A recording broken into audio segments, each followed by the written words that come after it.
Hey guys, welcome back to the channel. In today's video, I'm going to show you how to swap tokens in Trust Wallet quickly and safely.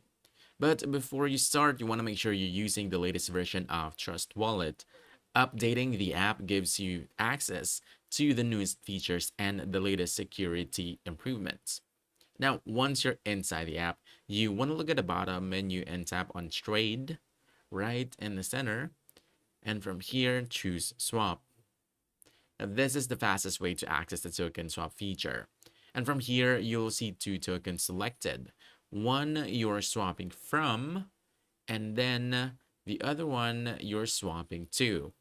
For example, you might be swapping BNB to TWT on the same chain, which is called a same chain swap, but Trust Wallet also supports cross-chain swaps without needing complicated bridges or extra setup. Next, you want to choose the amount of tokens you want to swap. Once everything looks good, simply close this and tap continue. On the next page, you'll see a summary of the transaction. So take a moment to review the details, including fees and estimated output. And once you're satisfied, simply tap confirm swap and the app will process the transaction for you. And that's it. Swapping tokens in Trust Wallet is fast, simple, and all done within the app. So if you found this helpful, don't forget to hit that like button, subscribe for more quick guides, and I'll see you in the next one. Thanks!